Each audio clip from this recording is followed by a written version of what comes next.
बिस्मिल्लाहिर्रहमानिर्रहीम अस्सलामुअलैकुम। हमारा आज का टॉपिक है electric flux through a surface enclosing A charge. हमें किसी भी सरफेस में इलेक्ट्रिक फ्लक्स फाइंड करना है और चार्ज क्या उस सरफेस के या उस स्फीयर के अंदर मौजूद है। तो स्टार्ट करते हैं topic. Consider a closed surface. एक क्लोज्ड सरफेस कंसीडर करें in the form of sphere, जो कि स्फीयर की फॉर्म में हो। स्फीयर क्या होती है? Every body which is in circular form is called sphere. कोई भी सर्कुलर फॉर्म में कोई भी बॉडी होगी वो क्या कहलाएगी? स्फीयर कहलाएगी। ऑफ रेडियस आर, और उस बॉडी का जो रेडियस है वो आर है। हमने एक क्लोज्ड सरफेस मान ली है, ये एक क्लोज्ड सरफेस है और इसका रेडियस क्या है? आर है और इसे हम स्फीयर कह रहे हैं। Having a point charge plus Q at its centre, और जो हमारे पास चार्ज है, जिस चार्ज की वजह से हमें इलेक्ट्रिक फ्लक्स फाइंड करना है, वो इस स्फीयर के सेंटर में मौजूद है और वो पॉजिटिव चार्ज है। In order to apply the formula electric flux is equal to E dot A. हमें इलेक्ट्रिक फ्लक्स के लिए हमने पीछे पढ़ा है कि इलेक्ट्रिक फ्लक्स का फार्मूला क्या होता है? Dot product of electric intensity and vector area.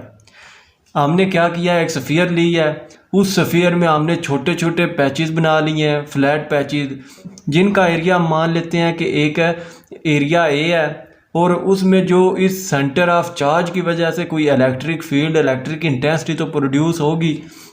अगर आपके पास ये कोई चार्ज है और इस चार्ज के इर्द गिर्द इलेक्ट्रिक फील्ड मौजूद है, जिसे आप इलेक्ट्रिक इंटेंसिटी भी कह सकते हैं, इलेक्ट्रिक फील्ड लाइंस हैं, तो क्या है कि इस चार्ज के इर्द गिर्द वो लाइंस मौजूद है, और वो लाइंस जो हमने एक छोटा सा फ्लैट सरफेस ली है उसमें से भी वो लाइंस गुजर रही हैं, और वो जो लाइंस फील्ड ऑफ लाइन गुजर रही है वो कुछ इस डायरेक्शन में है, और जो हम मान लेते हैं कि वो उसका एरिया है वो ए लिया हुआ है। और वेक्टर एरिया क्या होता है? मैंने पिछले टॉपिक में बताया था कि वेक्टर एरिया की भी डायरेक्शन क्या होती है कि अगर आपके पास कोई सरफेस है ये, तो इसका जो यूनिट वेक्टर है वो परपेंडिकुलर होगा टू द सरफेस, और वेक्टर एरिया भी इन the direction of unit vector होगा।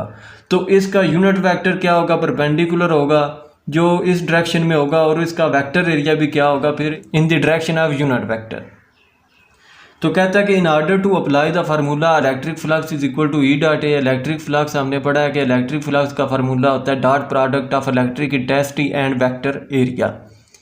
The surface should be flat, और जो सरफेस हमने इसमें से छोटी छोटी सरफेस हमने बना लेनी है, और एक सरफेस मैं मान लेता हूँ जिसका एरिया डेल ए है और वो क्या है? फ्लैट है। इसी तरह इसके अंदर काफ़ी ज़्यादा सरफेस होंगी, इधर भी अगर एक सरफेस हो, इधर भी, और इनफिनाइट सरफेसेस मौजूद होंगी इस स्फीयर के अंदर।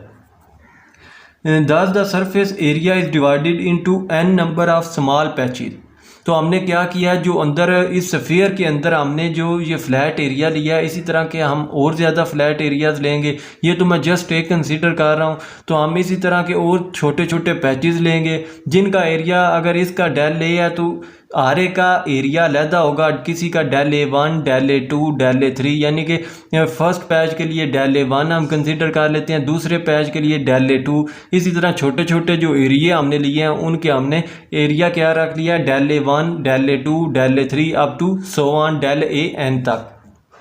डेल ए एन हम इसलिए कह रहे हैं क्योंकि इसमें जो हमने एरिया लिए हैं फ्लैट एरियाज वो इनफिनाइट नंबर्स हैं, तो हम इसलिए उनको एन तक लेके जा रहे हैं। So that for the each patch is flat element area, और जो हमने इसमें से जो स्मॉल एलिमेंट एरिया ले रहे हैं वो क्या होगा? वो फ्लैट भी होगा और स्मॉल भी होगा। Late the electric intensity at the centre of the vector area, और जो वेक्टर एरिया है उसके सेंटर में जो इलेक्ट्रिक फील्ड, ये देखें, ये जो इलेक्ट्रिक फील्ड लाइंस गुजर रही है वो डेल ए वन के लिए लहदा होगी, डेल ए टू यानी कि एरिया वन के लिए लहदा, और दूसरी जो फ्लैट सरफेस ली है उसका एरिया टू है उसके लिए लहदा होगी, तीसरी के लिए लहदा। इसी तरह सब के लिए इलेक्ट्रिक फील्ड इंटेंसिटी सब के लिए अलहदा होगी। तो वो कहता है कि let the electric intensity at the centre of vector area del A one, del A two, del A three, up to so on del A N, are E one, E two, E three, up to so on E N respectively. इसका वही मतलब है जो मैंने ऊपर बता दिया कि एरिया वन के लिए जो इलेक्ट्रिक इंटेंसिटी या इलेक्ट्रिक फील्ड लाइन होगी वो ई वन होगी पहले के लिए, दूसरे के लिए ई टू, तीसरे के लिए। अगर आप देखेंगे इधर मैं एक और सरफेस एरिया बना लेता हूँ और उसमें जो इलेक्ट्रिक फील्ड लाइन गुजर रही है उसे हम E1 कह लेते हैं, और जो एरिया है उसे डेल A1 कह लेते हैं। इसी तरह हम चलते जाएंगे, हर एक के लिए लहदा डेल A2 आएगा दूसरी सरफेस के लिए, और इलेक्ट्रिक इंटेंसिटी क्या होगी E2। तीसरी के लिए डेल A3 होगा, और उसके लिए इलेक्ट्रिक इंटेंसिटी क्या होगी E3। इसी तरह आगे हम n तक चलते जाएंगे, यानी कि इन्फिनाइट नंबर ऑफ सरफेसेस है। तो जो हमने इसमें से सरफेसेस लिए हैं उनकी हम अलग-अलग इलेक्ट्रिक फ्लक्स फाइंड करेंगे।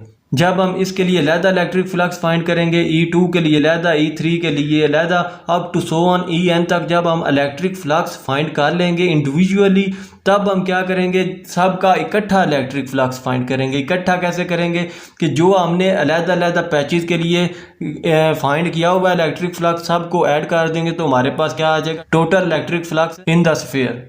आगे वो फर्स्ट पैच की बात कर रहा है कि फर्स्ट पैच के लिए इलेक्ट्रिक फ्लक्स क्या होगा, सेकंड के लिए और थर्ड के लिए। इलेक्ट्रिक फ्लक्स का क्योंकि हमने जनरल फार्मूला पढ़ा हुआ है, इलेक्ट्रिक फ्लक्स है हमारे पास E डॉट A, यानी dot product of electric intensity and vector area.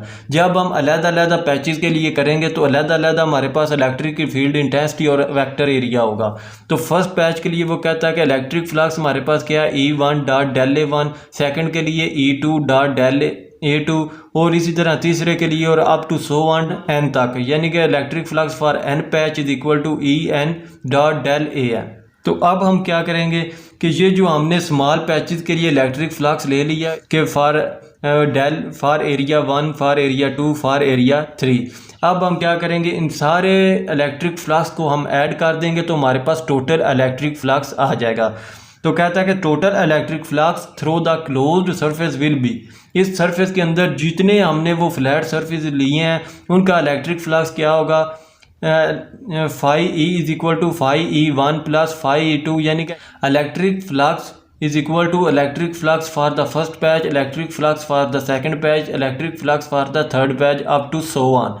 तो electric flux for the first patch हमारे पास क्या आया, E1 dot del A1, E1 dot del A1, और electric flux for second patch हमारे पास क्या आया, E2 dot del A2 plus E3 up to so on. इसी तरह हमने सबको ऐड कर लिया। As the direction of electric intensity and vector area is same at the each patch, so theta is equal to 0 degree. देखें जो हमने small patches लिए हैं इसमें अगर ये देखें, एक ये स्मॉल पैच लिया, एक ये लिया, इसी तरह हम आगे कंसीडर करते गए हैं कि हमने n number of small patches लिए हैं, और उनमें जो इलेक्ट्रिक फील्ड है, ये इलेक्ट्रिक फील्ड है और ये वेक्टर एरिया है। तो देखें दोनों की डायरेक्शन सेम है। अगर कोई भी टू लाइंस है हमारे पास और उनकी डायरेक्शन सेम है तो उनके दरमियान एंगल क्या होता है, 0 डिग्री, यानी वो एक दूसरे के पैरेलल होती हैं। तो इसलिए वो कह रहा है कि हमारे पास जो एंगल होगा वो 0 डिग्री का होगा। और ऊपर हम पढ़ चुके हैं कि जो इलेक्ट्रिक फ्लक्स होता है E डॉट A, क्योंकि ये डॉट प्रोडक्ट है तो ये मैं ऐसे लिख सकता हूँ EA कॉस थीटा।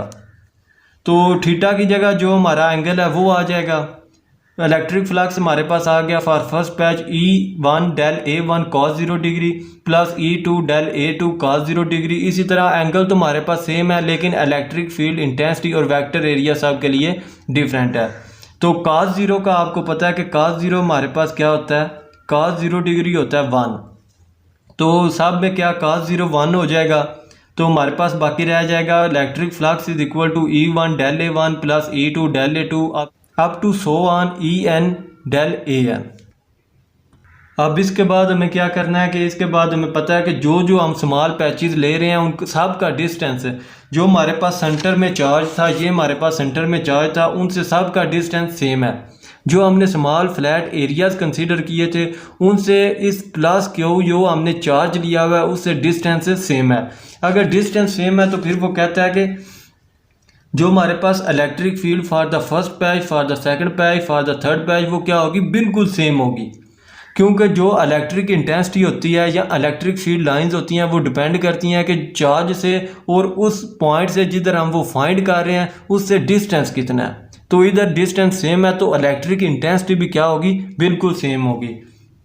तो आ जाएगा कि E1 is equal to E2, यानी कि electric intensity for the first patch, for the second, for the third up to so on for n तक क्या होगा, हम E मान लेते हैं, यानी कि उनमें सेम इलेक्ट्रिक इंटेंसिटी है तो हमने उन्हें E से रिप्रेजेंट कर लिया। फील्ड थी for first second and third के लिए, उसे हमने ई से डिनोट कर लिया। और E1 के लिए भी ई आ गया, del A1 plus E del A2 plus E del A3 up to so on. तो इलेक्ट्रिक फ्लक्स आ जाएगा, ई कॉमन आ जाएगा इनमें से सब में से, क्योंकि ई सेम है तो ई कॉमन आ गया। ब्रैकेट्स के अंदर आ जाएगा del A1 plus del A2 up to so on del AN। तो इलेक्ट्रिक फ्लक्स मेरे पास आ जाएगा E into surface area of the sphere. तो देखें ये जो एरिया हमने कंसीडर किए थे छोटे छोटे, ये हमारे पास स्फीयर थी, इसके अंदर एक चार्ज था, और ये हमने छोटे छोटे एरियाज फ्लैट एरिया हमने कंसीडर किए थे। अब वो कहता है कि ये सारे जो del A1 del A2 del A3 del A4 up to so on del AN तक, ये क्या है, ये सरफेस एरिया है इन द स्फीयर। इस स्फीयर के अंदर वो सारे एरियाज हैं कि ये जो हमारे पास एरिया आ गया है ये किसके इक्वल है, 4 पाई r स्क्वायर के। इस स्फीयर के अंदर जो जितने हमने स्मॉल पैचेस लिए हैं, एरिया कंसीडर किया है, वो इक्वल है 4 पाई r स्क्वायर के। जो इलेक्ट्रिक इंटेंसिटी है उसका हमें पता है कि इलेक्ट्रिक इंटेंसिटी क्या होती है, 1/4 pi epsilon not Q over r square, या आप ये कह सकते हैं K Q over r square, और K क्या है 1/4 pi epsilon not. And surface area of the sphere, और जो स्फीयर का एरिया है इसके अंदर जितने भी हमने छोटे छोटे पैच कंसीडर किए थे उन सब का टोटल एरिया क्या है, 4 पाई r स्क्वायर। यानी कि हमने इस स्फीयर का बताना है। स्फीयर का अगर हम बताएंगे तो इसके अंदर वो सारे छोटे छोटे फ्लैट एरिया आ जाएंगे जो हमने कंसीडर किए थे। तो इलेक्ट्रिक फ्लक्स ये आ जाएगा, ई की जगह हम वैल्यू पुट कर देंगे ई की 1/4 pi epsilon not Q over r square, और सरफेस एरिया की जगह हम क्या रखेंगे, 4 पाई r स्क्वायर। ये 4 पाई इस 4 पाई से कट जाएगा, और ये r स्क्वायर इस r स्क्वायर से कट जाएगा, और इलेक्ट्रिक फ्लक्स आ जाएगा Q ओवर एप्सिलॉन नॉट। तो क्लोज्ड सरफेस के लिए हमारे पास इलेक्ट्रिक फ्लक्स क्या आ गया, Q over E epsilon not. तो अगर आपको याद हो हमने पीछे जो फाइंड किया था इलेक्ट्रिक फ्लक्स, पीछे वाले टॉपिक में जो इलेक्ट्रिक फ्लक्स का टॉपिक था, तो उसमें हमारे पास जो इलेक्ट्रिक फ्लक्स आया था वो भी Q ओवर एप्सिलॉन नॉट था, और क्लोज सरफेस के लिए भी अब हमारे पास क्या आया, Q over epsilon naught. Now consider a close surface around the sphere, the flux through the close surface, और जो फ्लक्स है उस सरफेस के अंदर is the same as flux through the sphere, और वो ही फ्लक्स होगा उस स्फीयर के अंदर। तो इससे हमारे पास कंक्लूजन क्या है कि electric flux through a close surface does not depend upon the shape और geometry of a close surface, कि क्लोज सरफेस जैसी भी हो उसकी ज्योमेट्री या उसकी शेप पर डिपेंड नहीं करता इलेक्ट्रिक फ्लक्स। जैसी भी शेप होगी हमारे पास इलेक्ट्रिक फ्लक्स वो ही आएगा, phi E is equal to Q over epsilon not.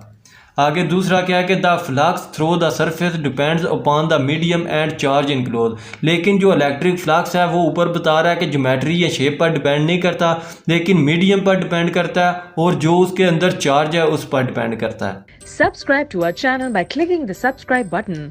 Click the bell button and enjoy the latest